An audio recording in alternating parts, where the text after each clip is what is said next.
Saintess summons skeletons. By Morn. Chapter 781, Sofia, strongly dislikes religion. Also Sofia, you get a temple. You get a temple. Far from the explosion site, casually sitting in the grass, Aredes and Sofia continued their conversation. Holders, you ask? I'm not allowed to tell you, Aredes answered one of Sofia's questions, you'll learn about it when you get strong enough. Alright. What about the Watchers? Do you know anything?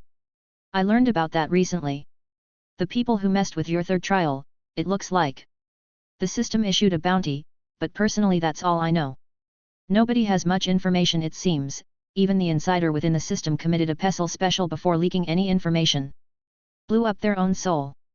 HMM. It is what I've heard, at least. Anything else? I think that's about all I was curious about right now. Let me think. Ah. Do you know about an elf named Eternal Mountain? Is that someone trustworthy? Eternal Mountain? Did he contact you? He sent me a letter with a very tempting offer. Speed confirmed it was really sent by him, but I'm not too sure what to think. It could be some kind of trap. I don't know what to tell you, sweetie. Eternal Mountain is elusive. He's very much like me in a lot of aspects. Fought in that war, forges his own equipment, disappeared from the public eyes for a long time. But to call him someone trustworthy? I never met him in person, so it's hard to tell. Would Sun know more? I doubt it. Sun might have a hobby of keeping track of her elves, but for an ascended, you saw firsthand what happens when they really try to hide. Right. You know, I thought there weren't too many people at level 500, but it feels like I was mistaken. So many of them everywhere. Aredes laughed out loud. That is a perspective only you can have on this planet. Including the divinities on our level of power, there are maybe 50 of us? Around that? That's just a best guess. It's hard to keep track of those who hide, those who end themselves, those who die after entering a place they shouldn't have. That's still a lot. Look at what a level 300 can do. I'm surprised the planet is still in one piece. The planet is not that brittle, sweetie.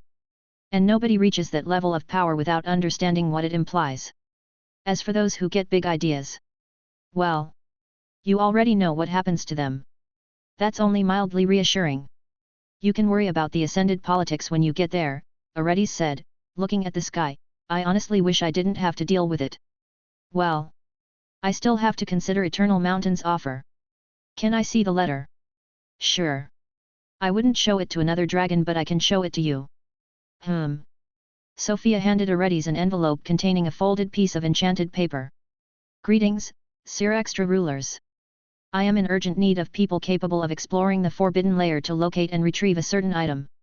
The team would consist of you both, the Skeleton Book and Fairy, and the only person from my side able to enter the Forbidden Lair. Payment is 1 complete juvenile dragon skeleton and the location of a dead god corpse up front. The location of all 4 mirrors and 2 old stones on successful delivery of the retrieved item. Many ancient relics, precious ores, and skeletons can be found in the Forbidden Lair, such as the dragon mentioned above. Relics and raw ore would be shared 50/50 with the person from my side, while any skeletons found would be yours to keep.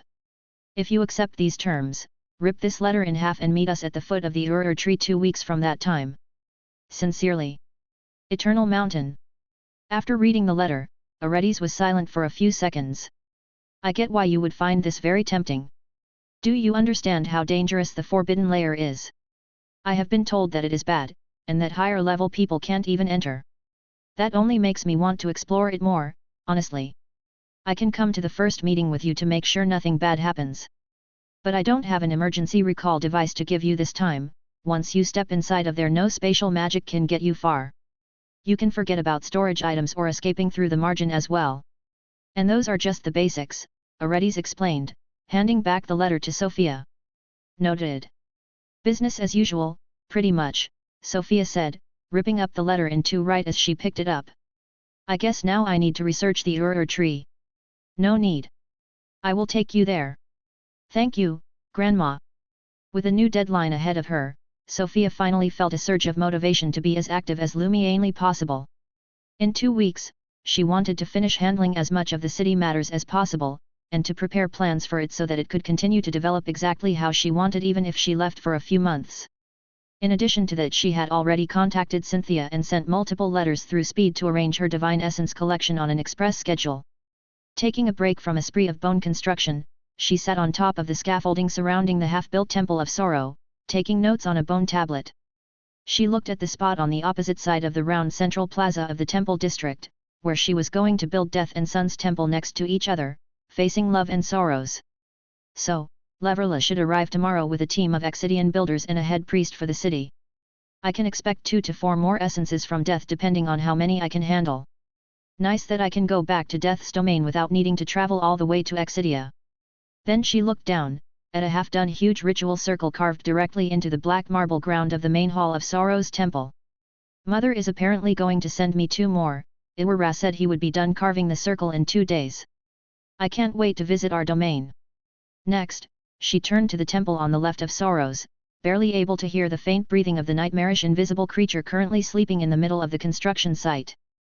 Zote said she liked how the temple is going and that she would tell Love to come give me one before I have to leave.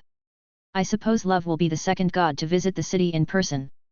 After that, she looked to the empty plot on the other side of Sorrow's temple. Cynthia said Suffering was going to send someone right away with an essence, as long as I promise to build her temple right there. I'm not too sure how sending someone with an essence is supposed to work, but I'll take it. Also promised to kill me herself if I didn't actually build said temple after taking the essence, which is fair, I guess. She even agreed that hers could wait until I was done with the current ones. Suffering is surprisingly easy to negotiate with. Alith said she'd come with me to kill Domination's failed apostles whenever. I still want to go see where his map led one of those days, but it's nice that I can secure the essence instead of having to return it. So I'm getting an extra 8 to 10. Assuming I do get 4 from Death, I would have 29. Exactly 1 essence short of the next VPPV realm. I didn't end up meeting Water yet. And Asti said Moon might agree to give 1 but that she would probably rip my spine out if I get hers and also get 1 from Water. 30 really is a bit of a ridiculous number to have. Essence Resonator would give me an extra 110% aura if I get there, just as ridiculous. That's also an extra 33% physical stats in demon form. No best way to get a quick power boost before the Forbidden Lair. Well, with Speed's lot, that's it for the Temple District for now. Next on the planning. Alright, the interviews for the Odalite Forge job should start soon. Hopefully Grandma is already back. Chapter 782, Curious Things. Sofia wore the white robes of a high priest of death, idly working on the bone foundations for Death's temple as she waited for Leverla to show up. Maybe they'll want an underground like they have in Exidia. Can't dig too deep because of the ferry, though. I also haven't prepared a statue for Death. I can't have religious texts in the temples, so they at least need to have proper decorations. Death though. I mean, I could try to recreate the ways he looked. But just thinking about them still gives me a headache. I wonder if Sun's true divine form is as strange. Or does she even have one? Her true form could just be the actual Sunday. Still is our plane, yet your mind is already in the clouds, someone commented from behind, startling Sofia out of her random thoughts.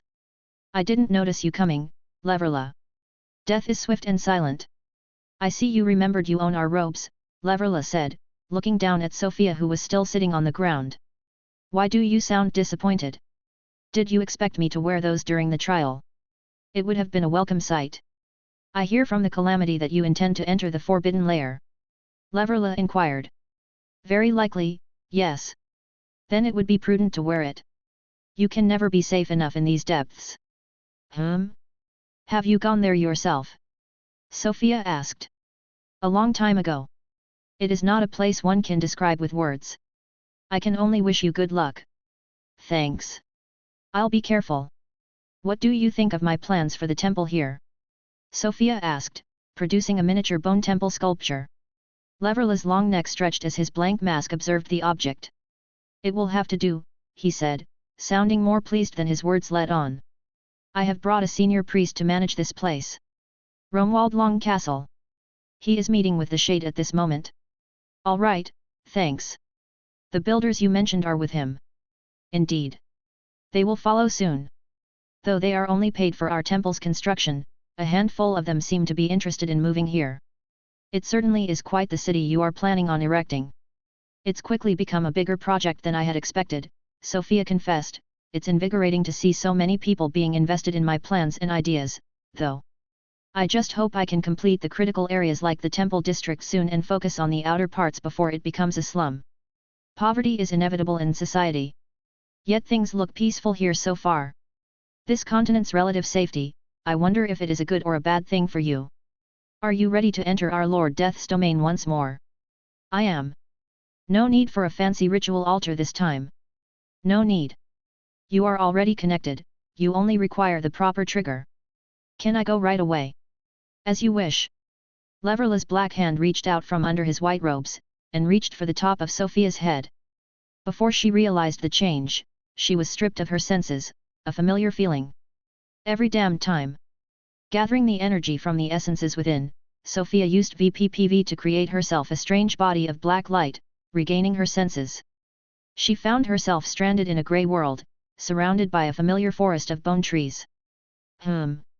I feel a faint connection with the trees. Is it my aura reacting? Sofia placed her hands on the closest trees, her sense of touch was faint and distant, it was like touching a thick lump of soft wool with numb hands. She felt the connection a bit more clearly, but had absolutely no influence over the tree's bones. Strange. Without wasting more time, Sofia retraced her route from the first time, or so she thought, but instead of finding a wheat field full of eyes when she left the forest, she found a village instead. Did the domain itself change or is this just another location in it? Curious, she quickly looked around the village. The houses all seemed lived in and in decent condition, but there was no one to be seen anywhere, aside from the Divine Realm's eyes, ever watching. Sofia spent a few seconds observing the statue that stood on a dry fountain at the center of the village. It represented a lonely-looking cloaked figure, but the statue was broken, lacking a leg. It was a wonder how it even still stood. What a peculiar place. Finding her way out of the village, Sofia ended up in the wheat fields like she did the previous time. Ah! Well, at least I know the way. Sofia walked through the wheat fields randomly until she spotted a thin column of dark smoke rising far away in the distance. There we go. Following the smoke, Sofia entered the valley littered with giant skeletons again. Like with the bone trees, she faintly felt a connection with the bones, but not enough to do anything with it. Could I bring Bookie here somehow? She followed the smoke to the vast void separating the skeletal plains from Death's tiny flying house, which looked different from the previous time. I couldn't see the house while standing at the border last time. My divine plane vision definitely improved. Last time it had been a small log cabin, and now it looked like a cozy brick cottage. I guess Death has been doing some redecorating. Might explain the village. Walking over the void with Dodge Me like she did the first time around, Sofia approached the house and knocked on the door. Sofia was suddenly inside of the brick house. It was impossible to tell if she had been moved in or the house had moved to her, it had not felt like anything. Death was there, not looking out of a window this time, but sitting on a chair, staring at a crackling grey fire in the chimney, poking it with a long iron stick. He looked surprisingly normal for once, some kind of spindly black humanoid bird, not quite avian but not too far off, just a bit sickly looking and with strange proportions. Sofia did her best not to blink, trying to remember that appearance, thinking that it would make for an acceptable statue compared to his other myriad forms.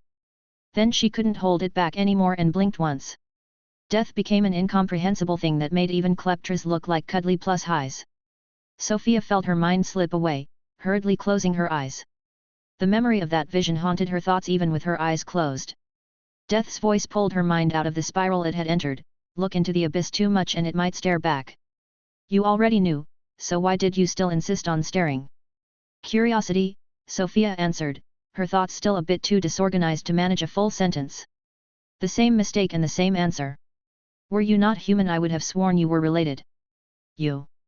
One of the few other people daring enough to visit Death. An old dragon. Sofia quickly connected the dots. Seekless. Has she contacted you already?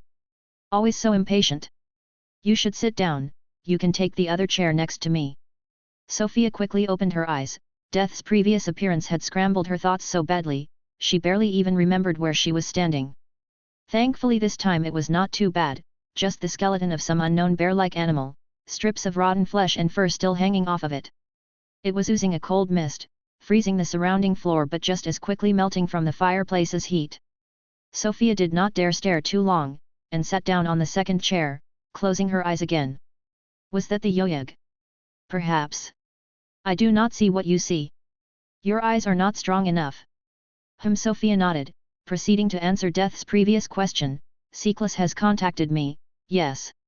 I barely knew that she existed before and now it feels like everywhere I look she has always been there. Death laughed. She is almost my age, and a most meddlesome soul. There are few things still free from her influence. She has left 1,000 questions burning your tongue, has she not? I won't dare talk about it, even to you, Sofia answered after serious consideration. Death was not a marked one, and despite her light-hearted tone at the time, Saintess' warning about not disclosing the details of the coming cataclysm to anyone felt more than serious. Yes. This was her choice, too. I have been searching on my own.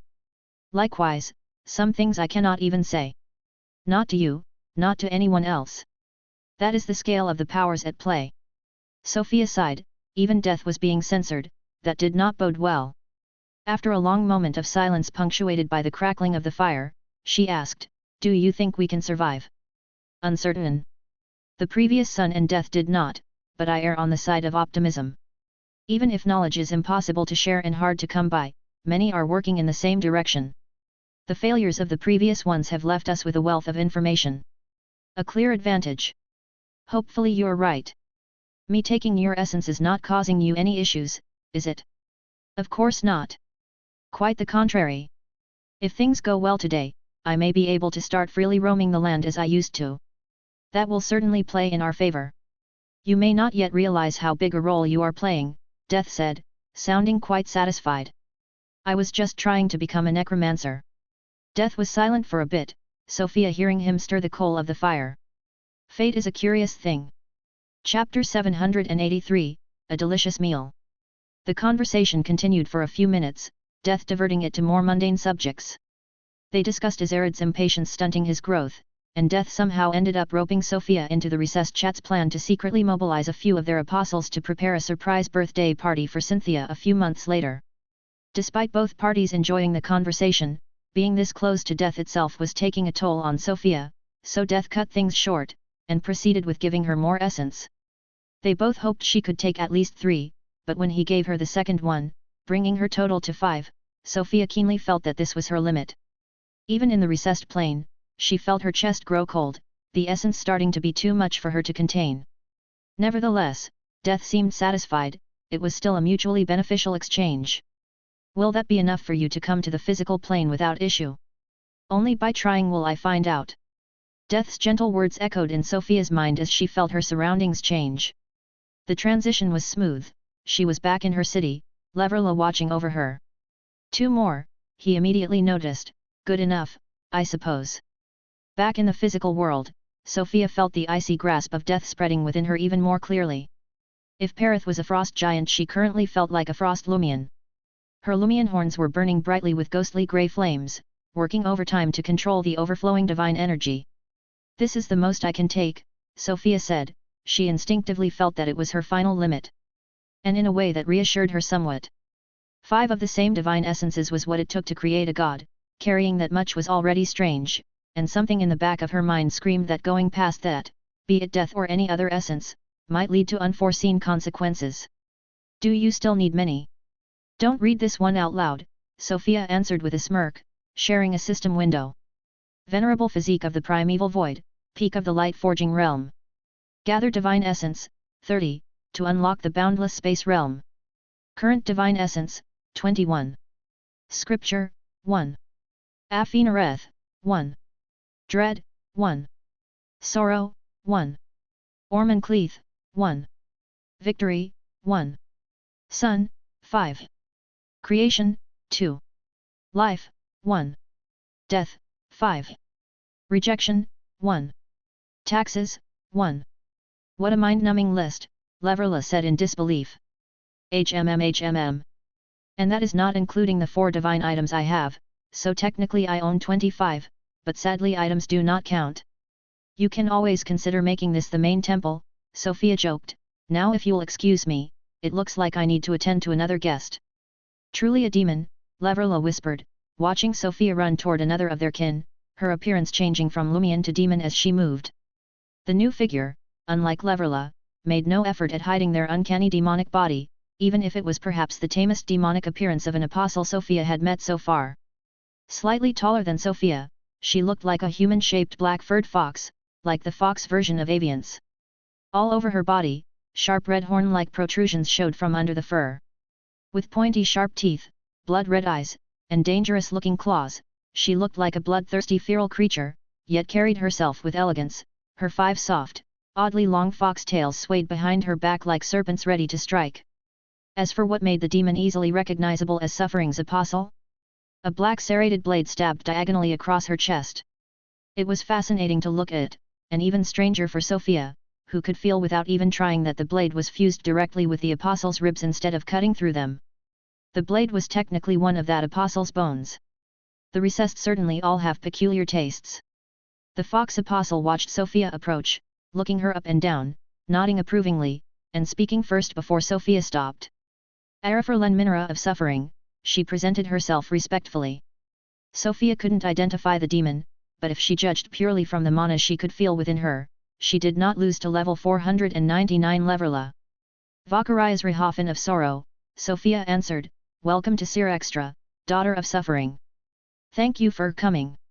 The apostle smiled, which made her look even scarier, like a rabid dog about to bite. "Just Ferlin is fine," she said, "I will be looking around on my own. Here is what we owe you, now it is up to you to fulfill your side." Saying this, Ferlin stabbed her own throat with her fingers, and pulled out a bloody round pebble on the tip of her claw. "Swallow this divine item and you will receive the suffering you seek." Sofia nodded and extended a hand, grabbing the small pebble dripping with demonic blood. Ferlin smiled again without a word, and jumped away, leaving as abruptly as she had arrived. Not even stopping to say hello, Leverla commented, having just walked up to Sofia. "Does she dislike you or something?" Sofia asked. "Hopefully not.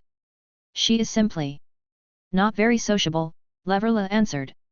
"Well, I got what I wanted without much effort so I can't complain.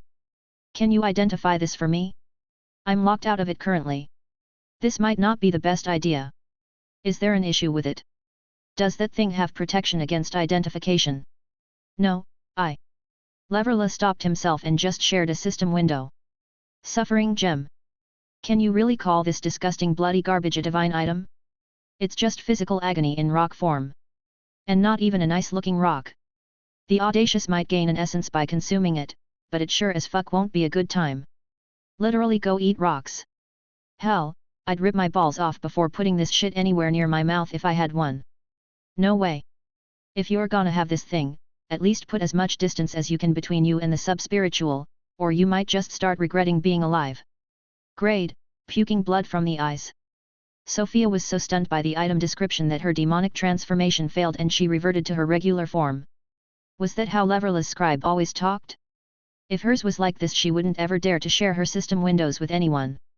To avoid an awkward discussion, she decided not to say anything. Thanks. I'll go eat that somewhere quiet."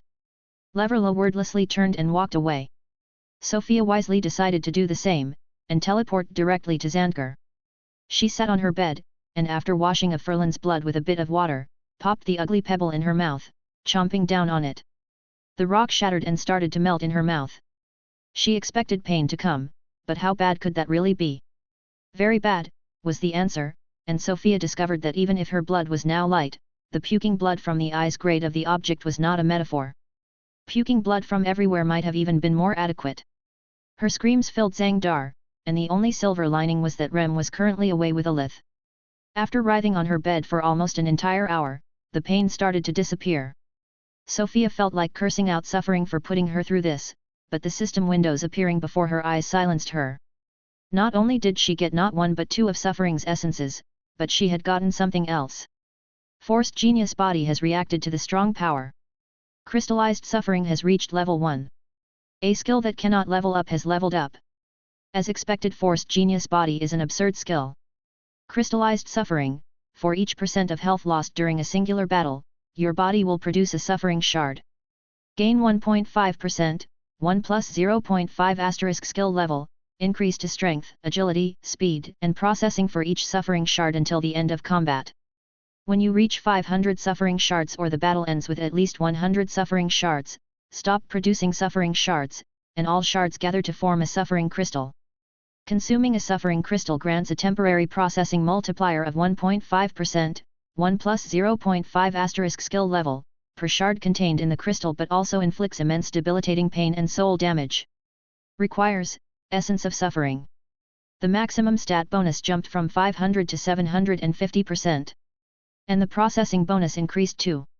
In 3 seconds Sofia had gone from internally cursing suffering to calling her anti-suffering with respect and thinking about how she could make her temple look even better than she had planned. Now with 23 divine essences, she returned to Seer Extra. Iwara was hard at work carving the ritual circle in Sorrow's temple. The next day she would shamelessly collect even more divine essence with such ease that it would make Stabrone the essence collector dragon green with envy. Chapter 784, One-Off. Sofia was watching Iwara working on the final touch for the ritual circle that would allow them to enter Sorrow's divine domain, when a much too tall fairy wearing bright pink and yellow checkered clothes appeared in an explosion of glitter with a loud pop. Halloo! Oh! I nailed my teleportation coordinates on the first try. Must be a lucky day. Love immediately started babbling. Ah! I recognize you, she shouted as she noticed Iwara. Iwara looked at the deity, utterly lost. You're that weirdo who bought an entire shipment of dragon shit from Alcorm, she accused, pointing a finger at the speechless shade. Dragon shit?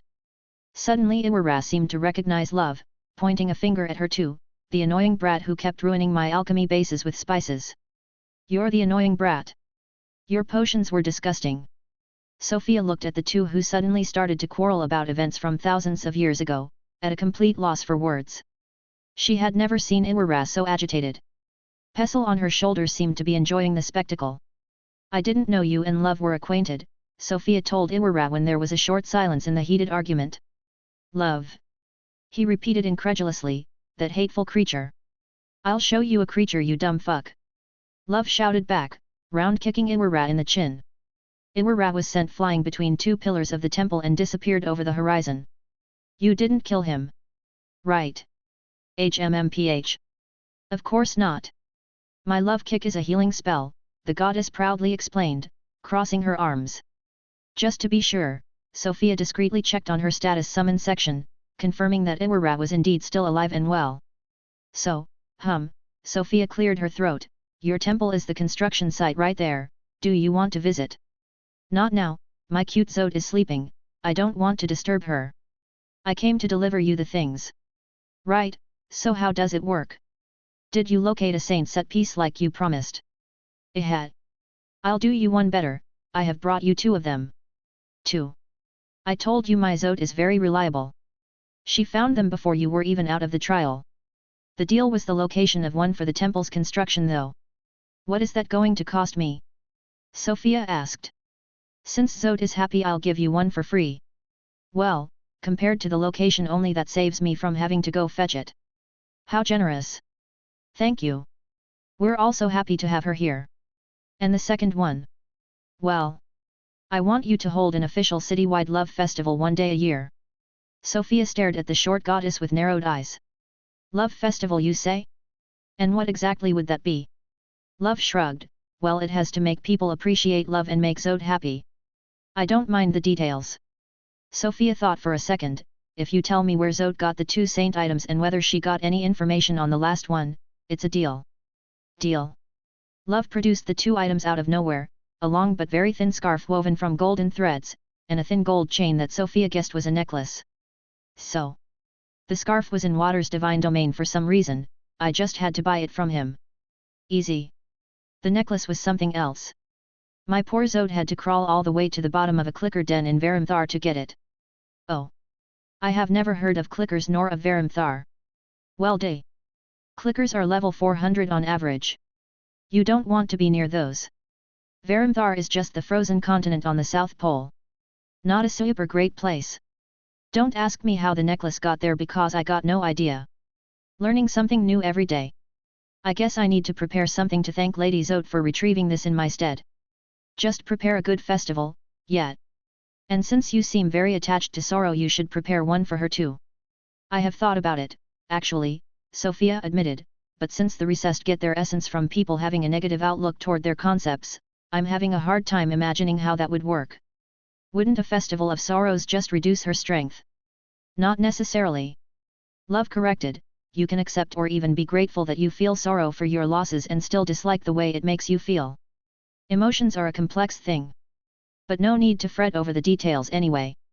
I'm sure she would be more happy that you're celebrating her than however much a single city could make her essence fluctuate even if it only made it weaker. The spirit gods don't get many festivals, you know. That's an interesting way to see it. I think you're right. I'll see, then. But be it that or your festival, it will have to wait until the city is properly up and running. I cannot organize big events while there are still people sleeping in bone tents on swampy ground. Sure, what's a year or two anyway? Oh, and so, for the last Saint set item. Yes? Did Arzot locate that one too?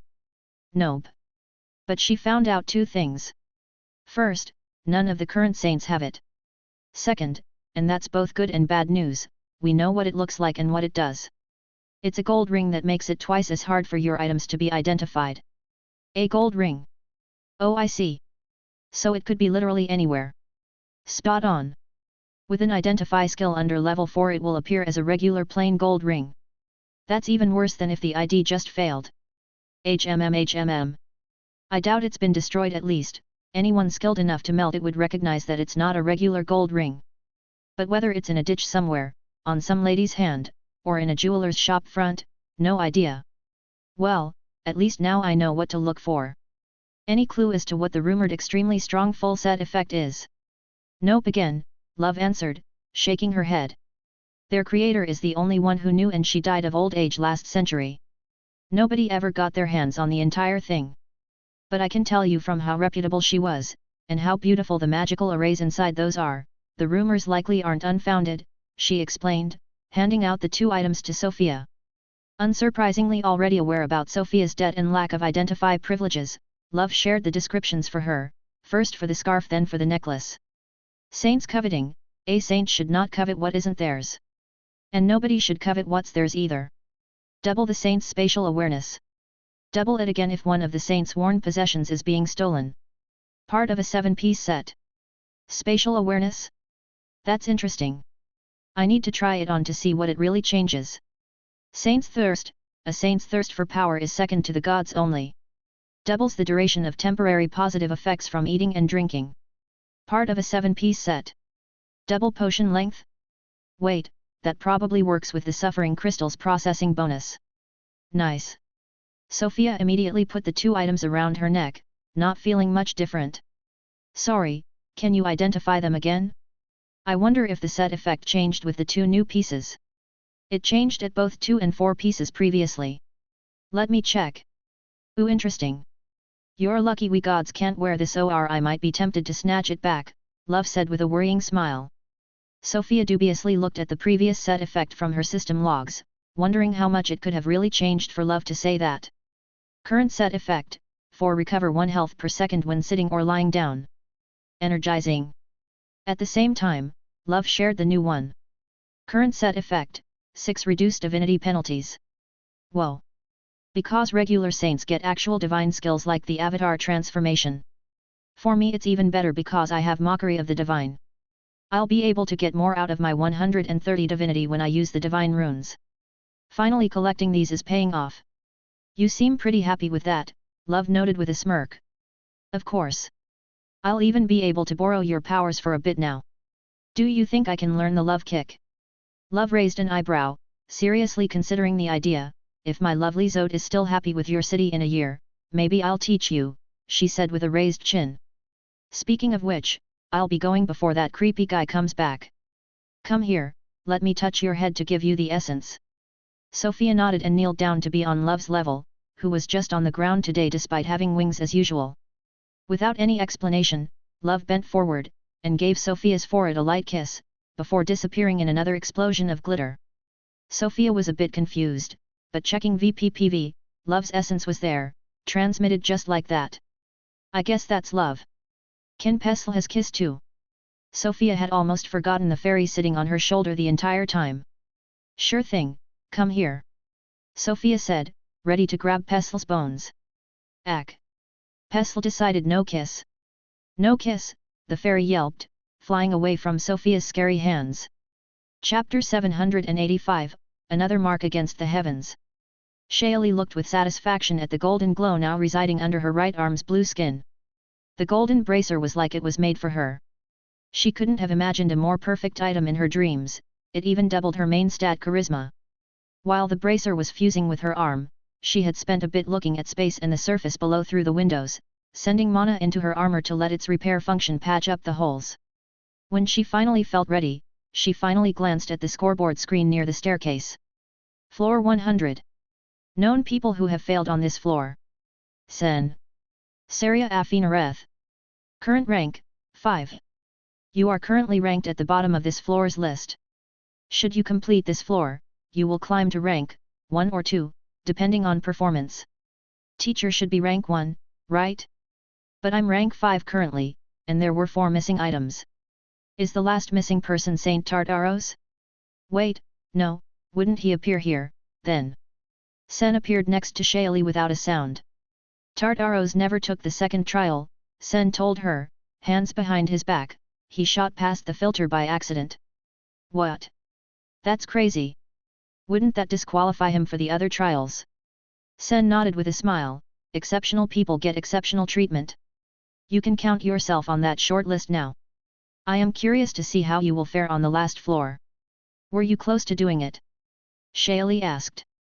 Not quite, he answered with a light laugh, I am currently 4th place.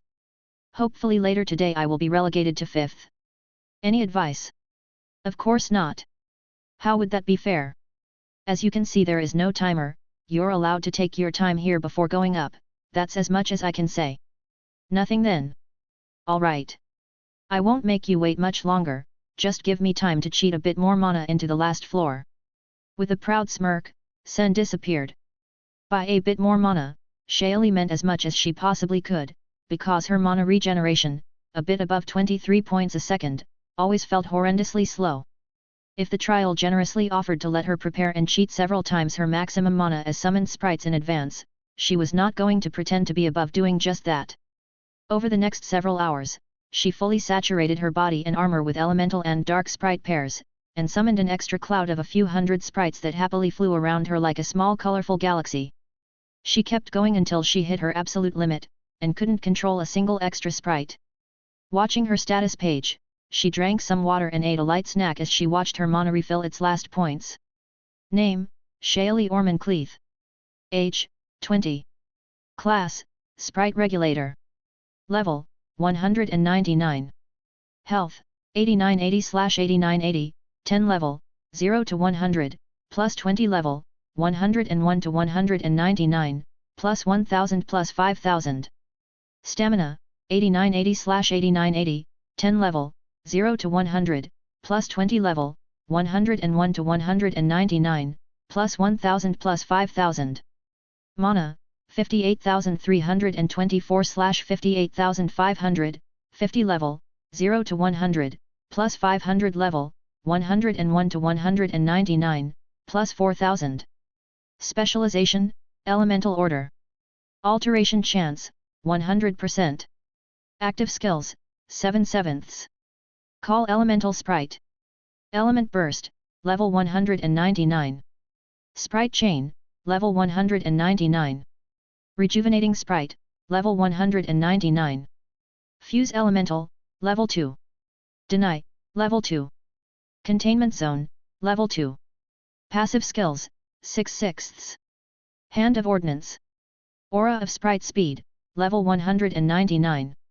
Split Focus, level 199. Greater Regeneration. Equal Reaction. Elemental Extraction, level 2. Classless Skills, 6/6. Kleptron Influence, level 1. Smear. Identify, level 2. Regenerator, level 100. Tireless, level 97. Explosive Regrowth, level 98. Wildcast, 2. Maiden Bolt. Piercing Angel's Bolt. Mark of Ormancleith. All set. Ready, everyone. The sprites fluttered and glimmered in the faint sunlight, the sun was starting to disappear over the dark horizon. Perfect! Let's do this! Filled with anticipation, Shaoli took her first step on the spiraling staircase leading up to the tower's last floor. She climbed and climbed, shocked at how long she was spending in the stairs, until a melody started playing, one instrument at a time, following the rhythm of her steps. When the music reached its climax, she finally took the last few steps, the 100th floor coming into view. Shaoli watched with surprise the flat, barren platform, the sea of stars surrounding her, the ghostly orchestra that slowly stopped playing, and the one other person here, a green-skinned orc. By the time all of her sprites followed out of the stairs, only the harp continued playing a soft background melody. The muscular orc was wearing nothing but burlap shorts and a golden crown, sitting cross-legged on the ground, facing away from Shaoli. "Welcome, challenger," he greeted, getting up with slow, practiced movements that felt too gracious for his bulky frame. All kinds of alarm bells rang in Shaoli's mind. This orc wasn't normal. Not normal at all. He was too tall, at least 3 meters, and her sprites, usually so brave, now seemed all timid and scared, like children facing their scornful father. A fourth challenger in such quick succession. I have no time to be bored these days. What is your name? Shaoli Ormancleith. The orc visibly flinched at the name. And suddenly let out a roaring laughter. Ahaha! Good! Great! I can hardly wait.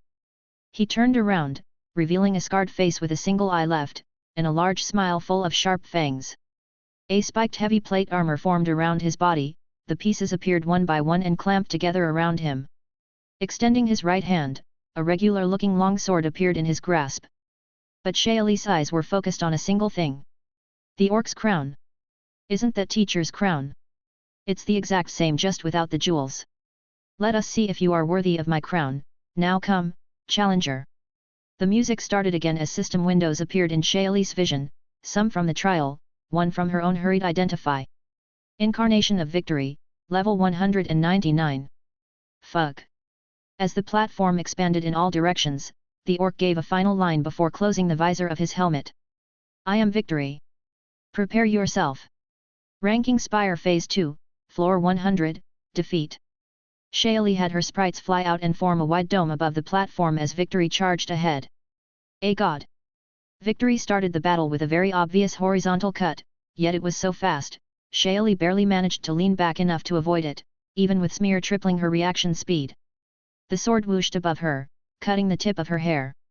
Before she could even steady herself, the sword was already coming back the other way, aimed down slightly. 3 lightning and shadow sprite duos escaped Shaoli's right hand, crashing into Victory's sword. The sprites exploded, a lightning bang coursing all over Victory's armor, and stopping the momentum of his sword just enough that Shaoli could drop to the ground.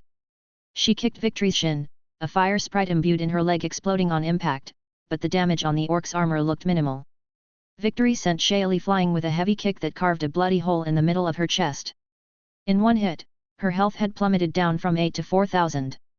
At the same time her equal reaction passive activated, all the sprites stored in her destroyed chest latching onto Victory's foot and self-destructing, hitting it with the same force he had hit her.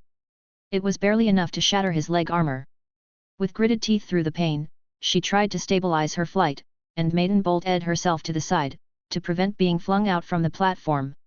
She landed harshly on the ground, but her health was almost back to full. The hole had been closed by hastily regrown flesh, while a rejuvenating sprite continuously worked on soothing the pain. Shaoli did not get a second to breathe. Victory's sword came flying at her like a spinning boomerang. Still sprawled on the ground, she had no time to dodge, and could only raise her arm in front of her to protect herself. Bang! The sword hit Shaoli's forearm dead on, but it failed to even cut through the skin. The golden bracer fully stopped the deadly blade. But the impact remained. Shaoli was pushed back several meters, sliding on the stone ground, half of her bones shattered by the sheer force behind the blow. Spitting blood, grimacing through the pain, she tried to store Victory's sword in her ring, but discovered it was still linked to the orc by a thick string of mana, and impossible to plunder. Her regeneration was fast but painful, as she forced herself to stand back up, unabated by her failed theft. She was free to move for just a moment as Victory's sword flew back to his hand. With a thought, she controlled all the ice sprites she had out flying above the arena to collapse on Victory. Victory punched and slashed the ice sprites one by one, Shaoli barely able to even see his movements. For a moment, she felt despair, watching her sprites die pointlessly. But the ice sprites were not going down without a fight, for each sprite that died, some ice formed over Victory's armor. Shaoli did not waste the time her sprites bought her. Her right hand channeled a piercing angel bolt, protected by all the lightning sprites still hiding inside of her skin, while her left hand channeled fuse elemental. For 10,000 mana, she fused the most numerous of the sprites she had summoned before, 100 water sprites. A tall creature made of a vortex of raging water like a typhoon formed between Shaoli and Victory. Minor Water Elemental, level 199. The water elemental unleashed a torrent of sunrised water at Victory just as the last ice sprites disappeared. But it never reached Victory. With a simple movement, he explosively discarded his frozen armor, escaping the layers of ice, and avoided the water. Victory raised his sword, and Shaoli could already imagine her elemental getting split in half. No. She ordered the remaining lightning sprites in the dome formation to all strike together. Victory roared. A battlecry charged with mana that made all the lightning sprites explode like fireworks, while Shaoli was stunned and the water elemental was knocked back. When Shaoli's senses recovered, Victory was nowhere to be seen. Shaoli was alarmed, but her sprites warned her. Behind. She turned around, the barely forged piercing bolt slamming into the tall orc's side like a vicious spear. He was wounded, but that did not slow his sword. Shaoli's head flew, separated from her body. Chapter 786 Summit of Contradictions. It was Shaoli's first time losing her head. Her mind was clear. Attack now! She ordered her water elemental. A chain of multicolored sprites sprouted from her cut spine, following her head like a loose thread, before pulling it back to its rightful place with a bang. Fire sprites erupted from the wound as it closed, causing fiery explosions all around her. Her health bar went from nearly zero to nearly full in an instant. A water shot from the elemental just barely cut through the flames, stopping another beheading swing of Victory's blade. The piercing bolt still searing Victory's insides, Shaoli hoped to seize this moment to inflict a fatal blow, her free hand reaching for the god's chest. But Victory was still fast, way too fast. Before she could unleash any sprite through direct contact, a knee strike sent her flying. In addition to the direct damage, Shaoli lost control of her piercing bolt, suffering the backlash as well. The water elemental rushed in between them, to stop a follow-up attack. Victory's sword diced up the water creature blocking his way, and dashed through the watery mist that remained. Shaoli was starting to become a bit nervous. She could still regenerate a lot, but her reserve of sprites was melting like ice on a hot summer day and the crazy orc she was fighting still looked perfectly healthy. Even the wound from the bolt was already healed, if not for him discarding his frozen armor by himself earlier, she would doubt if she had even made any progress. At least when she was close, she had confirmed one thing through her mana vision, the crown on the god's head wasn't linked to him by mana like his sword was. If I can just weaken him a bit. A god's regeneration against mine. She had accumulated enough elemental energy with the last fiery explosion, so with the time her water elemental had bought her, Shaoli toggled her passive specialization elemental order. All the fire sprites remaining inside her ignited, and her body was engulfed in pure elemental flames, burning hotter than even the piercing bolt from before. Victory reached her, his sword splitting her from her to toe. It was like striking at the fire in a chimney, sparks flew everywhere, the stone of the arena catching fire, and the 20% health Shaoli had just lost recovered in an instant as the fire from her two halves became a single flame again. Shaoli was not just standing still, she landed a fiery uppercut against Victory's chin, a torrent of flames engulfing his head. Victory still grinned through his scorched skin. The two attacked each other again and again, with no regard for defense. Victory's sword slowly dispersed the flames as Shaoli's burning fists and kicks left dark marks all over his skin. But Shaoli's flames were not infinite. Her transformation ran out with a whimper, the flames disappearing and her body becoming fully tangible again. Each one of Victory's previous sword strikes having left a bloody gash across her skin, she looked like a bloody piece of patchwork. Worse, she would need a second or two to fully regain control, her body tired from the strain of the fire form. Victory's muscles swelled as he prepared a final strike. A sword of water erupted from his face. The water elemental had gotten sufficient time to reform, and had ambushed him like Victory had ambushed Shaoli before. Shaoli let her legs give out and dropped to the ground. Elemental extraction. The stone platform cracked from her magic, the large stone blocks shattering and crumbling, as dozens of stone sprites emerged from the cracks. Elemental extraction. More of the platform shattered while Victory turned around, water sword still imbued in his skull, and annihilated the water elemental with a punch. It had already reformed once, and wouldn't be able to do it again. Elemental order. All the stone sprites Shaili had just created rushed into her, filling up the empty space the burned-out fire sprites had left, and Shaili's body turned into a massive crystalline structure like a golem of diamond. Victory's sword viciously struck down. Shaili punched the incoming sword with a closed fist. Cracks spread all over her crystalline arm, and more crystals sprouted from inside to fill up those cracks before Victory even pulled his sword back up. To Shaili's surprise, Victory jumped back, giving her time to stand up. With a snort, he threw his sword behind him, letting it land blade first into the ground. With rough movements, he used that time to get rid of some of his burned skin, letting perfectly healthy green skin regrow under. It's like I did nothing. Meanwhile, her own max health was starting to suffer temporary debuffs due to the constant healing. From 8,980, it had already dwindled down to 8,200. Unwilling to give the god more time to heal, Shaili Maiden bolted herself into his face.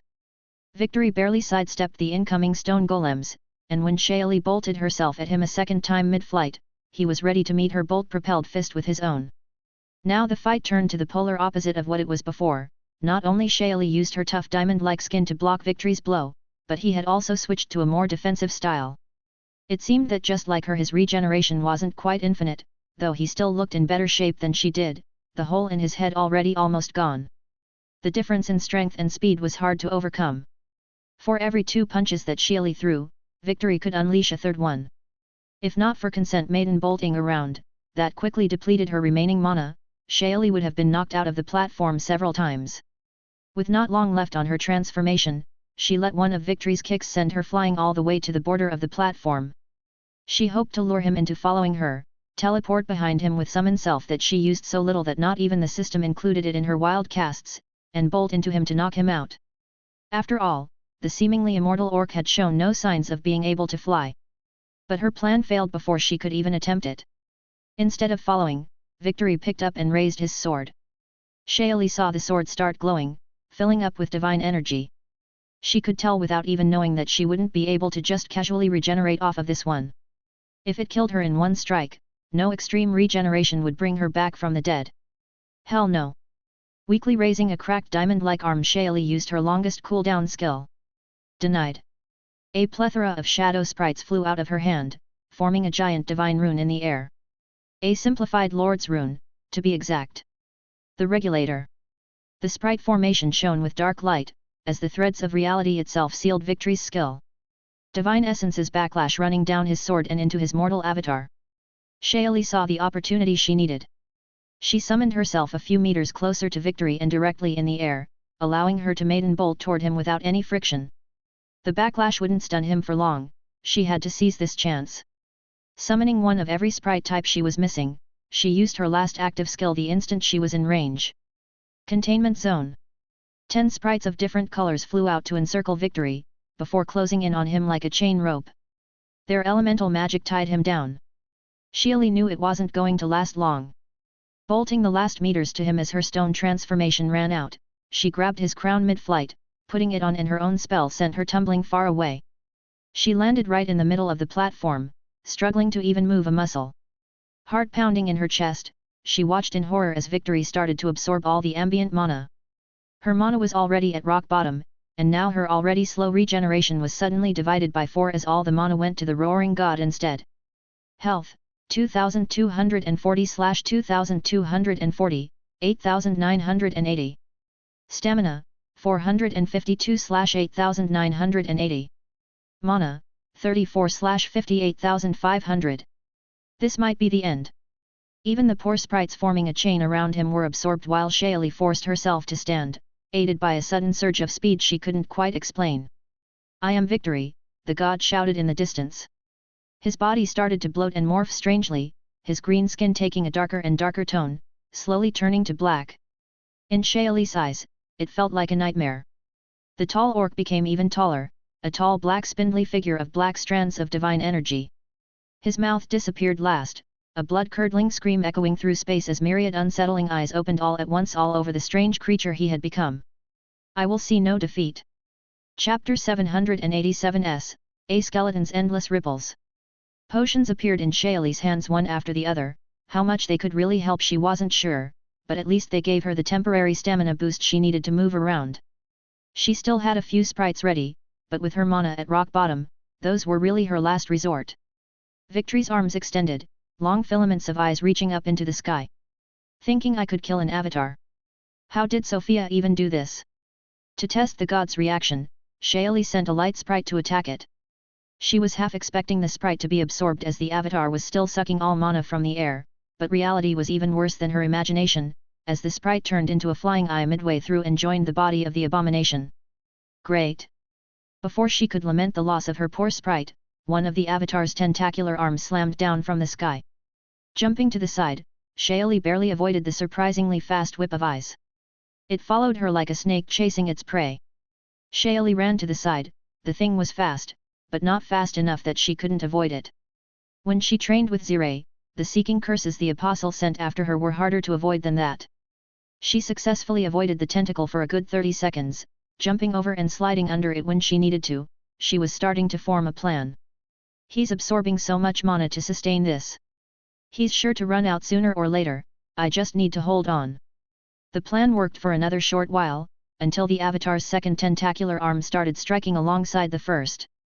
In a matter of seconds, avoiding their coordinated assault became too much. Her movements limited, she jumped over one tentacle and kicked away the other tentacles to avoid being grabbed by it, bolting away with the mana she had slowly regenerated. While she landed safely away from the two tentacles, she was losing feeling in her leg. Her leg was turning black, eyes sprouting over her skin one after the other. Hell no! Detonating one of her handful of space sprites, the hardest ones to summon, she sliced off her own leg. A new leg regrew in an instant, but her maximum health further suffered from the constant regeneration. Starting to run again, as the two eye tentacles were closing in on her again, Shaylee observed the mana currents in the air. The avatar was still absorbing everything it could, and it did not seem to be slowing down, which made Shaylee want to curse, but she had no time. All she could do was jump and tumble around like a gymnast to avoid the tentacles of eyes. She held on, for as long as she could, not getting hit a second time, using her space sprites to teleport herself out of the encirclements a few times, noting that for some strange reason she could only teleport 2 meters away at most, much less than usual. It let her survive for now, but her stamina wasn't infinite. She stumbled as it hit zero. The two tentacles slammed down towards her. She had nothing left, not a single space sprite remaining, not even enough mana to summon herself away. She could only activate her Bracer's ability and hope it saved her. Commander's Cognizance. Anchor yourself in the physical realm, making you temporarily immune to aura and non-physical attacks. Processing increased tenfold. All healing received is halved. Cost, 5% max health per second. Minimum activation time is 1 full second. Her mind became clear, her thoughts sharper, completely counteracting the effects of her depleted stamina. She managed to roll away from one of the tentacles, but the other one still violently slammed against her back. The blow shattered her spine, activating the equal reaction passive that had just come off cooldown. All the remaining sprites in Shaylee's body sacrificed themselves, exploding in a bright shower of light that actually severed the attacking tentacle, blowing the other a few meters away. The remaining sprites had mostly been the green plant sprites, whose death hastened Shaylee's healing and mana regeneration for a short while. Her spine fixed itself, even through the halved healing, and she got up. Her back was not turning into a mess of eyes.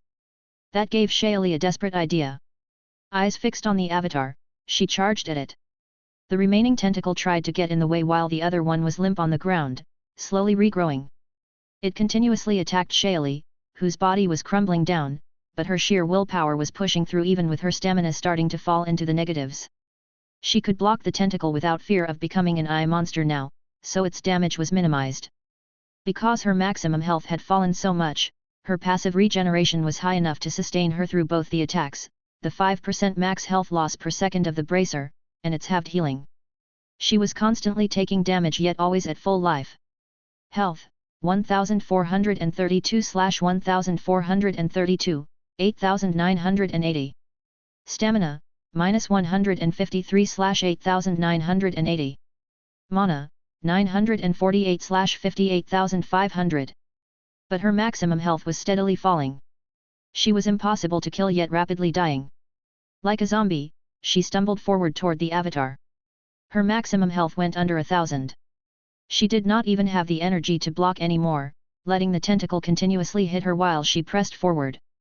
With only a sliver of health remaining, she reached the twisted body of the avatar of victory, that stood not too far from the edge of the platform. If I can't win, then we'll lose together. Maiden Bolt. Shayali's body was violently flung forward, slamming into the twisted pillar of ice, and sending them both flying over the edge. That was it. Her health was too low, so she deactivated the bracer after the impact, barely escaping the last tick of 5% damage that would have finished her off, and lost consciousness as her body fell toward the ground, getting engulfed by Victory's eyes. A green orc flew back up to the tower's top, an unconscious Exidian in his arms. Sen was waiting for him at the top. That was quite something, he said, you already healed her. Victory smiled at Sen, and I fixed her clothes. I like her spirit. So she passed? Sen asked. He was technically the manager here, but for a situation like this where Shayali both successfully escaped with the crown, yet would have died if not for their intervention, the final judgment was Victory's. Had she died falling by herself, that would have been her loss, Victory answered, but taking me down with her? That has to be worth something. Sen smiled back at Victory, ranking. Second place. She dealt less damage, and I had to heal her at the end. A praiseworthy prowess nonetheless. Noted. This is going to make waves again. A few system windows appeared above the unconscious woman. Objectives completed. The second trial has ended, congratulations on rank 2. You will be contacted by an administrator or high operator shortly, please wait.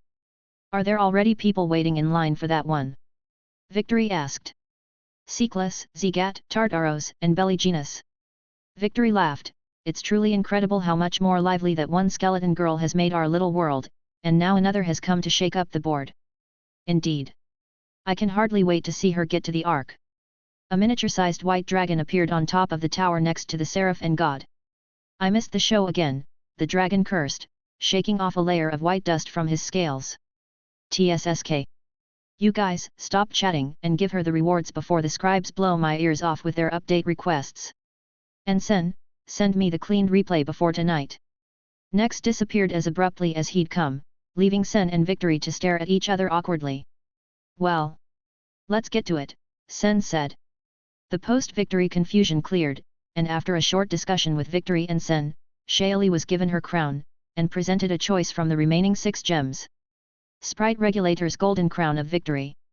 Gain a cumulative speed buff from your every Valiant Victories. Upon losing against a Valiant Victory target, lose related bonus. This is only active while you wear the crown. Lesser Victories. Reveilleur Blue Hand plus 2%. Alpha River Main Wolf plus 2%. Corrupted Nature Sprite plus 2%. Valiant Victories. Dwarven Discipline Golem plus 5%. Kleptron Ensnaring Nightmare plus 5%. Glorious Victories. Incarnation of Victory plus 15%.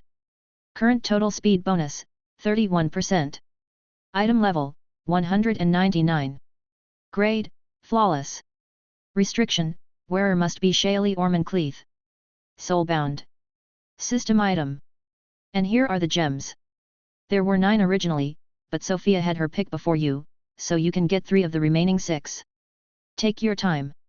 Shayali nodded and scanned the 6 gems spread on the tea table. Nigradu, when worn on the Crown of Victory, provides the special skill Spell Decay. Grade, Legendary. Albedo, when worn on the Crown of Victory, provides a random skill with an immunity effect. Grade, Legendary. Emerald Cipher, when worn on the Crown of Victory, provides knowledge of all system-registered languages. Grade, Legendary. Adamian Core, when worn on the Crown of Victory, provides doubled health and health recovery. Grade, Legendary. Chaos Stone, when worn on the Crown of Victory, provides a random special skill of extreme power. Grade, Legendary. Mithrium Glass, when worn on the Crown of Victory, provides a temporary mana shield worth 33% of spent mana. Grade, Legendary. Can you tell me what the options Sofia picked were? Shaili asked. No, but you can ask her, Sen answered with a smile. Well, it's not going to be too hard to pick the first one. I have to take a Damien core no matter what, I'm all about health regeneration. For the rest, it's a bit. No information on spell decay or the random skill. Not much information, Sen confirmed. Spell decay is a defensive skill, the random skill is random. It is powerful, but random. The chances of it being an elemental skill should be pretty high. As for a second defensive option, I'd rather take the immunity. The mana shield should be pretty strong, but I don't mind losing some health since I'm all about regeneration. It's a bit of a shot in the dark, but let's go with albedo and chaos stone. The two random options, Victory noted. You fancy a good gamble? Shaili shrugged. I came all this way, the rewards cannot possibly be subpar, right? She said, staring at Sen. Ah, I'm not in charge. The moment you slot those in the crown, your destiny is in the High Scribe's hands. Even I have no idea what is going to come out of it. Well, only one way to find out. Shaili slotted the 3 gems in her crown.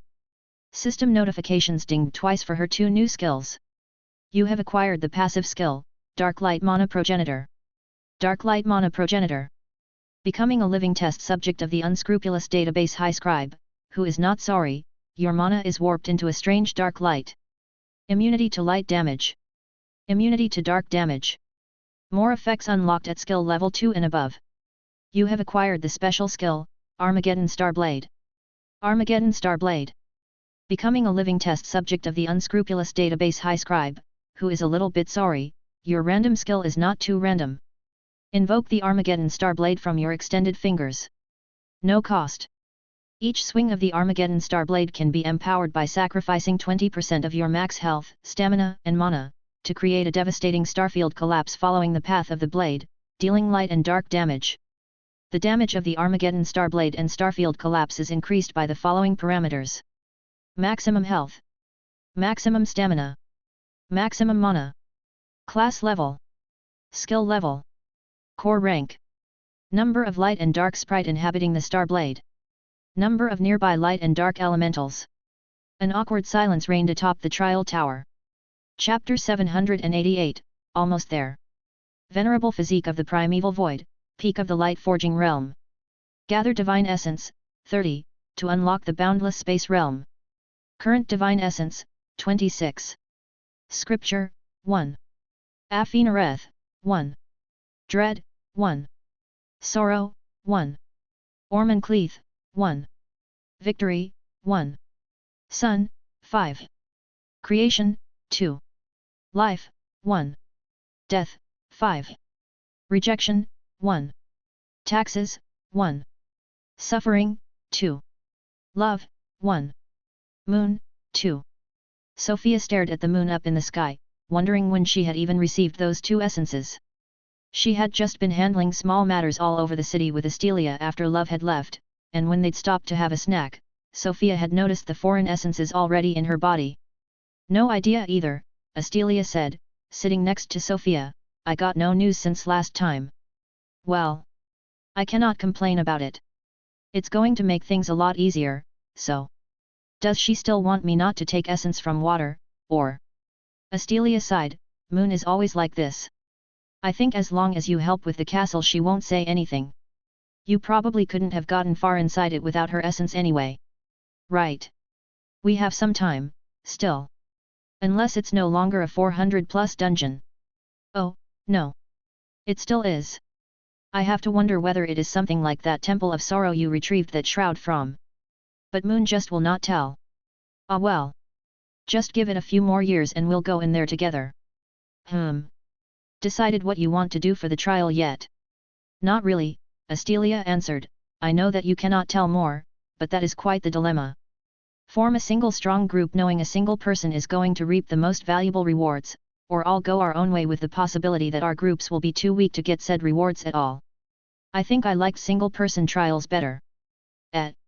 There's always the third option. Just break the scores enough that multiple people get the reward. Astelia frowned. You said that last time, but how are we supposed to do that? Not everyone is you with a mana heart rank that doesn't even exist. Even like this you still won in almost half of the sparring session against me and Perith together before we took the trial. And you kept training until now. I don't think you'll get into the trial any weaker than I was. Have you spoken with Cin recently? The recessed are already preparing to bet on you in Alith. Bet on? Can't say. Censored. What would you do in my place? I think. Probably go by myself, Sofia said. After all, Saria got the rewards too with a much weaker group. You just have to have good people you can trust and be strong enough to make up for their weaknesses. Astelia bit into a pastry, deep in thought. After a while, she came to a conclusion. You better wait for me before you go to the next trial. We don't even know if the next one is a group trial again, but sure, I'll wait. Got a city to build and a debt to pay in the meantime anyway, so you can even take your time. You better not forget you said that. The next day, Iwara was still working on the ritual circle. His progress had been slowed down by his surprise flight to the Beastman continent the previous day. Instead, Sofia went to fetch Alith for a quick trip north.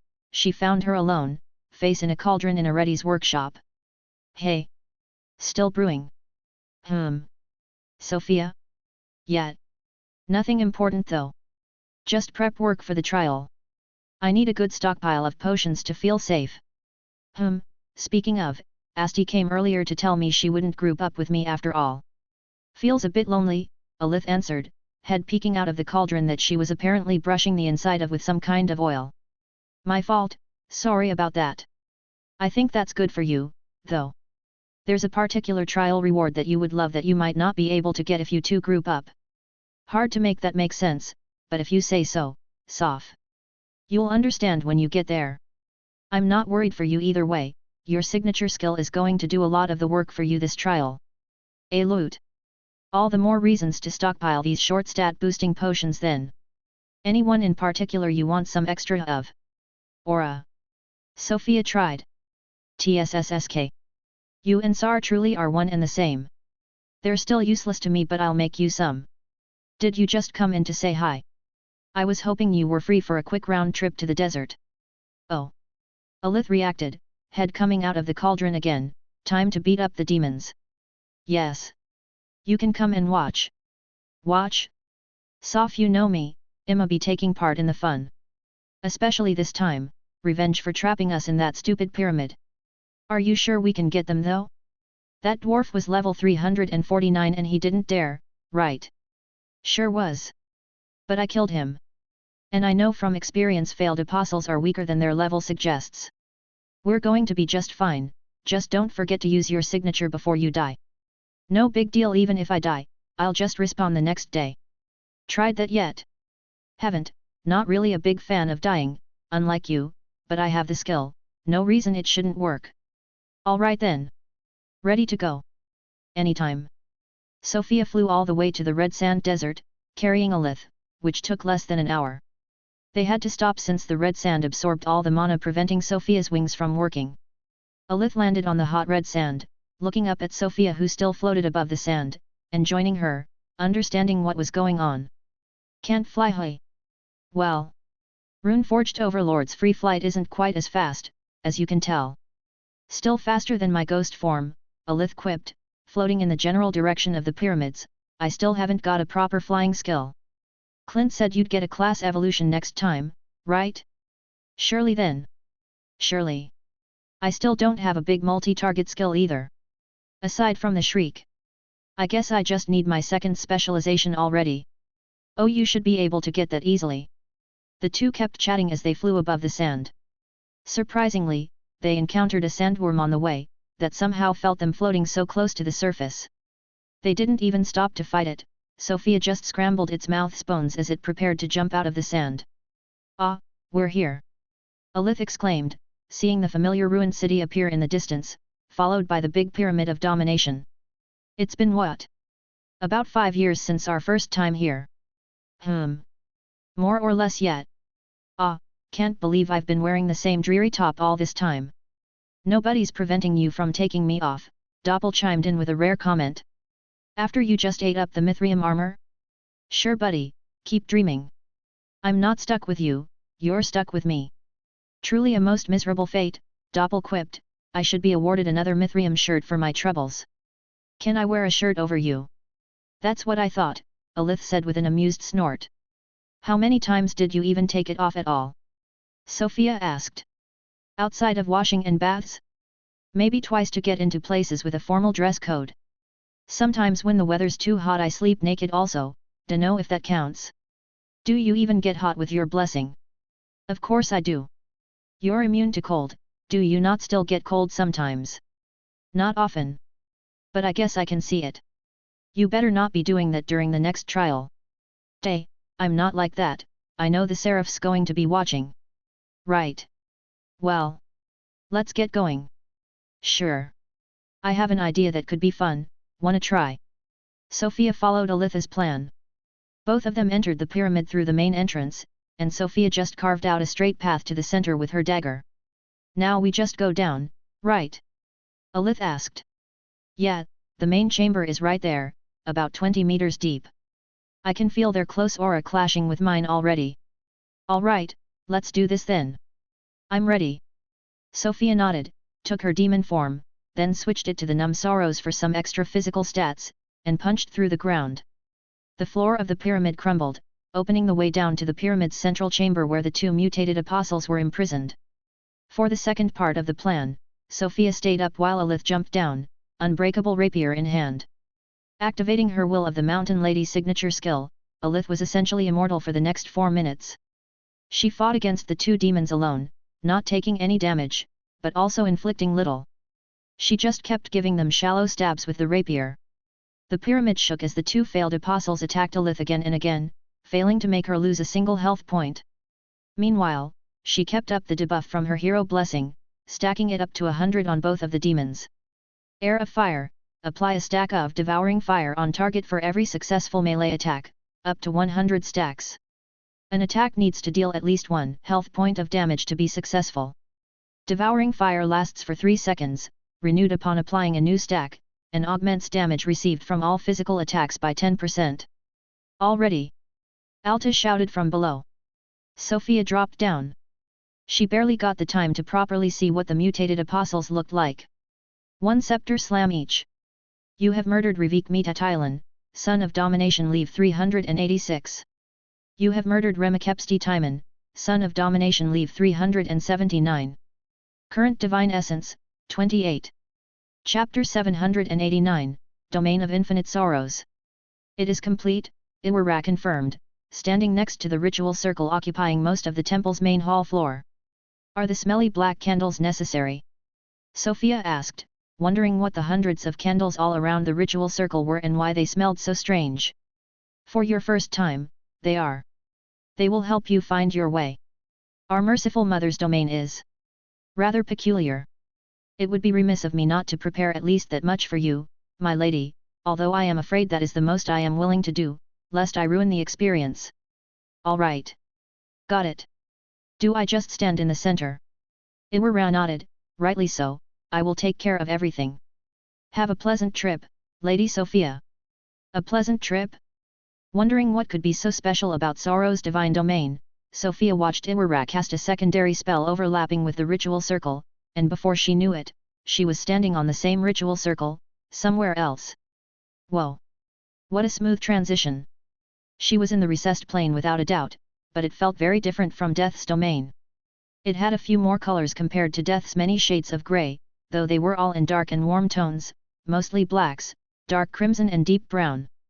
Sofia herself, unlike her usual need to form an avatar out of her divine essence's light, already had a body and her senses this time.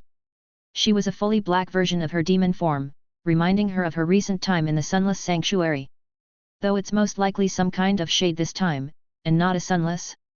A divine shade? Although she had her demonic body, it still felt a bit floaty, just as the recessed and divine plane always did. So, I'm in some kind of house? The room Sofia was in, rather spacious to accommodate the ritual circle, looked a bit like what one would expect from an old manor in the woods. Visible wooden beams, old leafy, spiraling carvings all over the plinths, a stone fireplace, old chairs, a tea table in a corner, shelves stacked with blurry trinkets. There was no sign of the candles, but Sofia could still faintly catch their smell. The only source of light was the one tall window in some kind of protruding nook. My senses can't pick up anything outside the room. No bones anywhere. Looking outside, Sofia could only see golden grey mist, at first, the diffuse orangish light coming into the room seemingly coming from there. Does this open? Sofia opened the window, the sound of the howling wind becoming louder, and jumped outside, walking on the strange mist with Dodge Me. She took a few steps back, observing the window. What she thought might be a house or mansion of sorts turned out to be stranger than she expected. It indeed looked a bit like a mansion, except it was a cliffside-like wall. She couldn't see too far because of the mist, but she could count at least 3 rows of windows both up and down. That's one tall mansion. I can no longer smell the candles from here. Sofia wanted to let herself fall to see if she could find the ground, but decided against it, returning inside of the room and leaving through its only wooden door. Straight long corridor with no lights. And it looks like there is also fog inside? Sofia herself was emitting a weak red light, enough to see even in the dark corridor. While Sofia silently observed the wide corridor, she heard footsteps, faint but seemingly coming closer, someone walking on the corridor's central carpet. Is Mother coming? Sofia decided to wait. A warm light pierced through the fog in the corridor on her left. Someone was coming, holding a black candle. Sofia watched as they stepped out of the fog. It was clearly a woman with long wavy hair, wearing a frilly robe and a tiny hat. But she was like Sofia, a fully black form, with a hole in her chest. Though compared to Sofia's, this woman's hole was only the size of a coin. Sofia had almost not noticed it. An actual shade? A previous apostle? Hello. Sofia tried, seeing that the black silhouette had stopped when she spotted her. The black woman seemed to nod to Sofia, though it was hard to clearly see, before she started walking again. She walked past Sofia without a word, and continued until she disappeared into the fog again. Well, that could have gone worse. It's the first time I've seen someone other than a god in a divine domain. And there are actual colors too.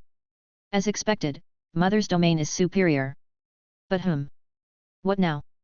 Sofia decided to walk in the direction the woman had come from. The wooden floor under the carpet creaked from her steps, and she could still faintly hear the wind outside. After a bit she found another door on her left, the side of the cliff. She knocked, just in case, and slowly opened the wooden door. Classroom? There was a chalkboard, 6 tiny desks arranged in 2 rows, a few shelves stacked with paper along the corridor side wall, and 2 windows on the outside, where one could see nothing but the mist.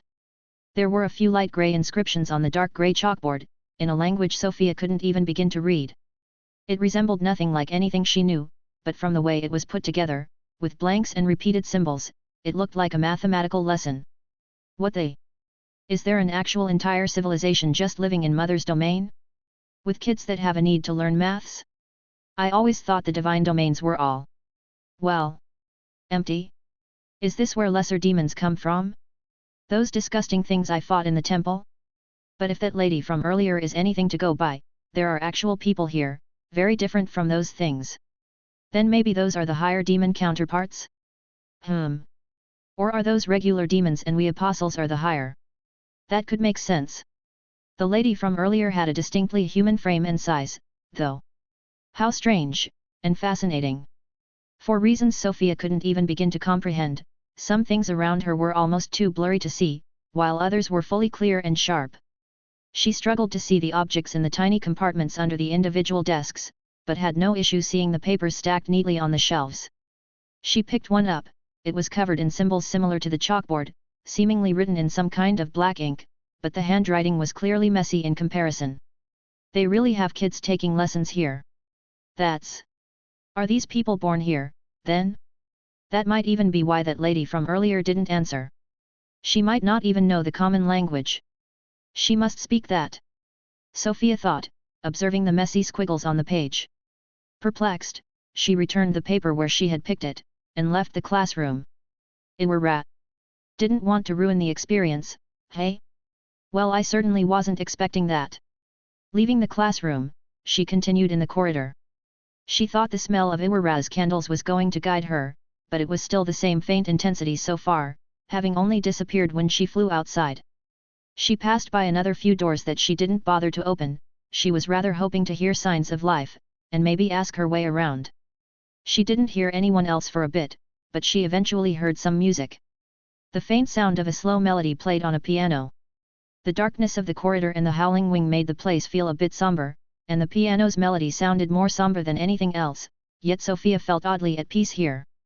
The heavy atmosphere that even herself would have usually deemed unsettling she couldn't help but find relaxing, like she was walking through her own manor, her own corridors, a safe place that she instinctively knew was free from danger. As she followed the sound of the piano, taking a turn to the right at a junction in the corridor, it started raining heavily outside. The sound of the rain almost masked the piano, but Sofia kept following it, eventually finding a door to a wide hall. She was on some kind of indoors balcony overlooking said hall where the piano sounds came from. There he was, a fully black man like the lady from before, playing the piano on the ground floor. Looking around, Sofia could see multiple similar small balconies, with a few shade people looking over the railings, listening to the music just like she was. No one paid any attention to her arrival. The smell got a bit stronger. I'm probably in the right direction. Wait. This one shade out there. It isn't human. Avian? Chapter 790, A Thread Between the Lines. If those people aren't all human-looking, that changes things a bit. So it's probably not that they have a full working civilization here. And more that it's people from outside who end up here somehow. That lady from earlier, maybe she could have understood ancient human instead of the common language. Why'd the music stop? Sofia looked down. The man playing the piano had suddenly stood up. Is he looking at me? It was hard to really tell just from the man's pitch-black silhouette, but Sofia really felt like he had stopped playing just to stare at her. The people on the other balconies were the same. Ah! Am I in trouble? Sofia was considering trying to say something in ancient human, only to see the dark people all suddenly kneel toward her. I see. Well, that makes sense, if they live under Mother's protection. Sofia jumped down from the balcony. The scent of Iwaraz candles being ever so slightly stronger down there. This door. Confirming where the scent was coming from, Sofia walked up to the kneeling pianist. Her ancient human was unnatural and choppy, but she tried speaking it anyway. You should keep playing. It was beautiful. She got no response, save for an imperceptible twitch of the dark figure. Well, no reason to linger. Sofia left the silent hall behind. She was getting a bit impatient, and now that she had properly caught onto the sour herbal smell of the candles, she ran through the corridors. There were more dark people the deeper she ran into the mansion. Many seemed surprised, but none said anything or tried to stop her. She only stopped when she stumbled upon a strange sight, a street food stall carved into a corridor's wall. 4 dark shadows on tall stools were eating the blurry food a bare-eared cook was preparing behind the counter. The cook in question, clearly a bear-beastman, was much shorter than normal. So there really are kids here. Only the cook facing Sofia had noticed her sudden appearance, freezing behind the grill. Smells nice, Sofia said in the common language with a nod, before resuming her run. Now that I think about it, there were already many people in Sorrow's palace. Sure, some of them might have been nothing but props of Vilania imagination. But there were also clearly real people. Or what remained of them. So maybe this is just the place for those who are not beyond saving. And those too far gone, too deep into their own sorrows, are just guarding the palace to test the future apostles? I'll have to visit the palace again soon. The scent of the candles grew clearer and cleared until Sofia found a hole in the depths of the manor. Just a dark hole surrounded by lit candles, its depths unknown, and a beating black heart suspended by a hook above said hole. How nostalgic! Do I need to eat this one as well? Walking over the empty chasm, Sofia unhooked the black heart. Can I even eat like this? I can talk, but I don't think I have a proper mouth. Sofia felt her demonic face. She was, as she could tell, one homogeneous block. I suppose there is still a hole in this body.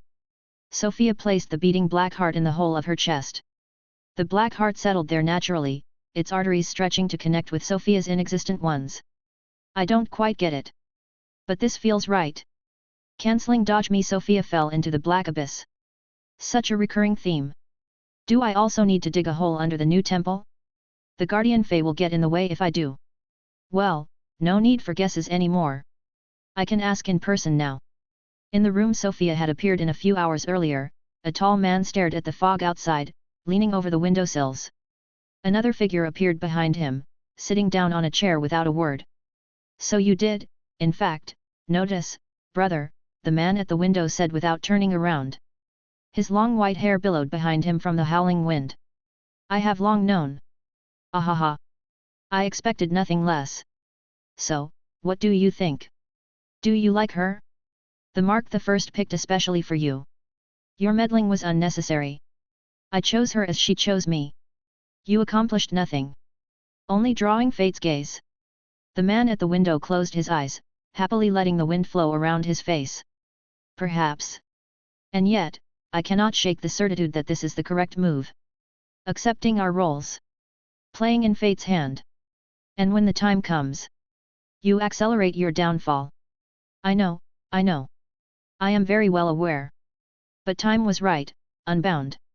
I inherited that side of him. I wish not to see you follow in his footsteps. Neither do I. But who is to say? Mayhaps this time. As I stand here. Free of consequences, the man said, before abruptly turning around. Have you brought the books? No. They are long gone. And yet incomplete. Only the memory remains. Motives inscrutable as ever. Fate. Sofia let herself fall down the lightless chasm for a surprisingly long time, a gentle blue glow eventually piercing the darkness below. Her fall slowed down, totally out of her control, and she gently landed in a field of faintly glowing blue flowers, standing in contrast against the grey sky and the grey graves littering the surrounding plateau. A familiar vision. So this is what the graveyard of flowers in the palace tried to recreate. Such an eerie feeling. Sofia looked up, but she couldn't see any traces of the hole she had fallen from, only the perfectly grey sky loomed above, like an unending blanket of clouds. I can hear the sea. Sofia looked around, but couldn't see anyone. She approached the nearest gravestone. High Priest Ifnit Lorm, 4705-4984. High Priest. Sofia approached another gravestone. Devout Sister Lihana, 7552-7573. This confirmed Sofia's hunch. These graves were not for random people. All the graves here, it seemed, were for religious figures. It was not too hard to connect the dots. So many graves. Although the graves were well spaced out among the field of blue flowers, this open-air graveyard extended in all directions as far as the eye could see. If I ever fail. One more grave. So sad. All the more reasons to stay alive. Instinctively, Sofia walked toward the sound of the waves. The long walk felt like it went by in the blink of an eye. As the sound of the waves became louder, she saw the end of the flower field. It was a small stony outcrop, the tip of the cliffs overlooking a vast grey ocean. Two figures sat at the end, their back facing Sofia, legs dangling over the ledge. A tall veiled woman with long straight pointy ears, that were neither that of a vampire nor an elf, was sitting on the left. She was different from what Sofia remembered, yet there was not an ounce of doubt in her mind. Finally they met. Mother. But, stranger than that, another figure, the same height but with narrower shoulders, sat on her right. One of the black silhouettes of Sorrow's domain. She seemed to have a frail frame and long wavy hair, head slowly tilting left and right along with the coming and going of the waves. Sofia stopped walking. Still hundreds of meters away from the two figures. Somehow, her gaze was locked on that dark silhouette on the right. She couldn't look away no matter how much she tried. On the surface, she was frantically trying to understand what was happening to her. Hypnosis? Mind control? Clearly something was extremely wrong. Yet, deeper in her thoughts, the silent inner voice beyond her inner voice, kept repeating the same thing. A single word occupying the entirety of her brain like a parasite. Mother. Mother. Mother. An angry voice could be heard through a worn wooden door. She just collapsed. Her health was already bad, but the Baron still. SHHH, another voice shushed the first one. Are you tired of living? The second voice whispered, we always knew it would end like this. What can we do about it? We all need these jobs to survive. But still. Mary's. The kids. The second voice sighed, just let it go. If we do anything it will be us in that bed next time. The doctor is coming, but I think it's too late. Calm yourself and steel your face when the head butler comes, if he notices. It won't end well. Isn't there anything we can do? The second voice fell silent, followed by the soft sobs of the first. After a moment of painful silence, the two women left with weak steps. Unbeknownst to them, the woman they were speaking of was not quite dead yet. On the dusty infirmary bed, hearing them leave, she desperately clung to life and to her sheets even as she felt her eyelids grow heavy. Saria. Sofia, her pale lips mumbled, her voice filled with sorrow. As she felt the end coming close, her mind and vision suddenly grew clear. Was she hallucinating? A tall man with strangely long limbs stood next to her, slightly bent over her bed. His face was blurry, yet she could somehow tell, it bore the fake grin of one who hides their emotions with a smiling mask. His cascading white hair fell around Mary's head like a divine cocoon isolating her from the world. The man's blurry lips lightly parted. He softly asked a single question. Mortal. Are you satisfied with your fate?